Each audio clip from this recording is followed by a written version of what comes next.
So you put in a bid for a job that you really weren't thinking that you were going to get, but now the opportunity has come for you to take that position, but there's one problem. What should you charge?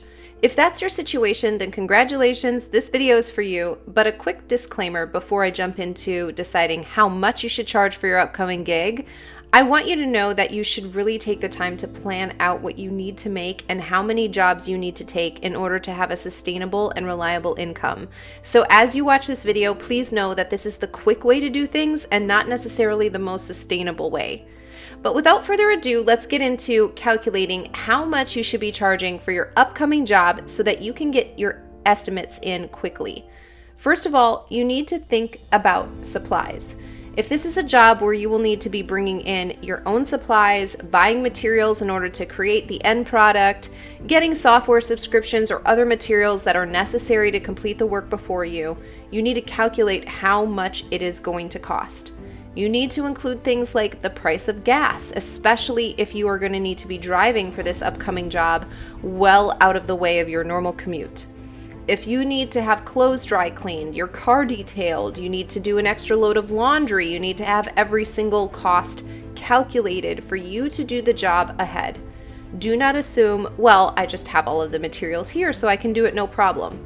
That will not lead you to getting another client and another one and another one in a sustainable manner. All of those small expenses do add up and you should be calculating them into the cost. Of course, the same goes for big purchases. If you need to purchase a certain piece of equipment or product for your business, you need to calculate how long it will last, what kind of maintenance or repair work it will need, how many hours you can use it or get out of it before it needs to be completely done away with or before it becomes irrelevant and you need to upgrade. All of your expenses need to be calculated and then divide each one of these expenses by the amount of times or uses that you will get out of each of these items in order to complete the project. As an example, let's just say I need a subscription to a certain type of software that's going to cost me $25 a month. But in that 30-day period of time per month, I can get 2 projects done. Then each one of these projects need to carry the burden for that $25 subscription cost, meaning I will have $12.50 per job accounted for over the next 30 days for that one subscription. Once you have calculated all of your expenses and you have divided each of them by the number of uses that you will get out of each of these purchases, the next step is to calculate your time. How much time is it going to take you to do the proposed work? Do you need to hire another person to help you with the project?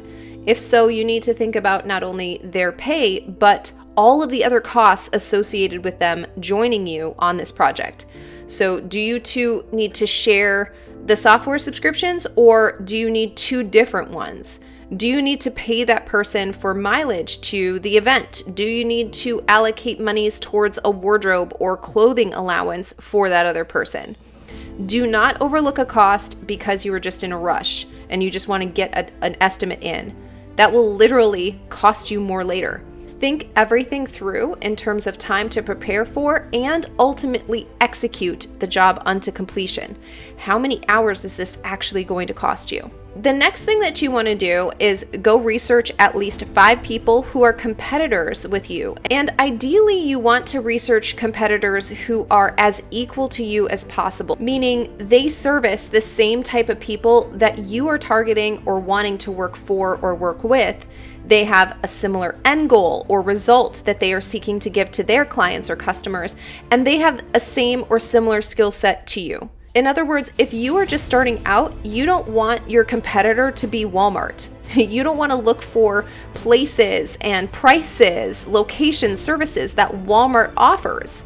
You want to choose people that are equal to you when you are looking for competitors' prices. Of course, you're not going to find people who are exactly equal to you or to what you are providing, and that's okay. All you're really looking for here is to have a rough estimate of what people charge when they are providing a similar service to the one that you will be providing. At the end of this exercise, you are going to calculate all of these things together, and you want to make sure that you are within range of your competitors and that you can actually justify why you are charging the prices that you are charging. You want to be confident in that end price because you have done the research right now to look and see what's already out there, what the market is saying and speaking as far as what the value of this product or service that you are going to be providing is right now. Now we are going to do a little bit of long-term planning with all of this data. You know what your competitors are charging, and now you know what each item or piece of the puzzle for this project is going to cost per use. You know how much you want to be paid for your time. You know that if you need to hire help to get the project done, and what the associated costs are of that as well. Now I want you to think about how many hours per week or per month that you would like to be working, or how many jobs similar to the one that you have just gotten or are applying to get you would like to have per week or per month.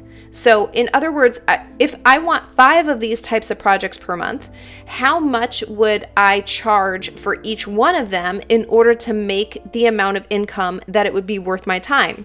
Or if I want to spend a certain number of hours per week or per month doing this type of work, how many clients or customers would I need in order to make it worth my time? When you can do long-term planning like this, as opposed to just giving a number or an estimate off the top of your head, as far as the quote goes, it will actually allow you to plan for your business like a business. There are too many people out there treating their businesses like a hobby or like something they just do on the side whenever somebody needs the extra help. And it's really not that difficult to turn that side hustle or a hobby type of a project into a business if you are willing to sit down and to do a little bit of planning. And this ultimately helps you in the long run, because if you know that this is costing you time and money, who wants to provide that type of service? Maybe now you're starting to see that if you were to charge X amount of dollars per project, then you would really only need 5 or 10 of those types of projects per month to replace or supplement your 9-to-5 income.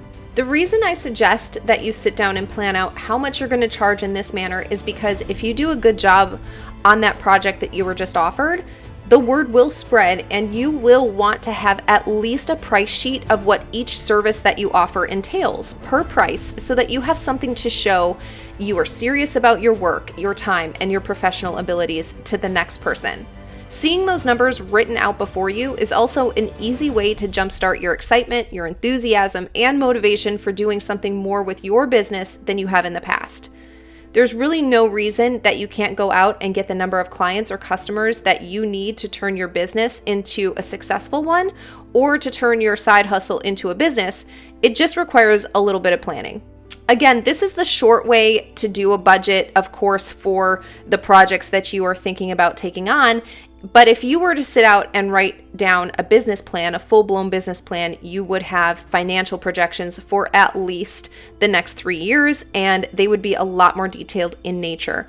But I hope this video has given you the confidence that you need to put forth an estimate that is competitive and yet will still cover all of the costs associated with the project, as well as pay you what you are worth for your time. And if you are having a hard time staying motivated to do the work inside your business right now, then I want you to check out this video next that covers things to think about before you throw in the towel on your entrepreneurial dream.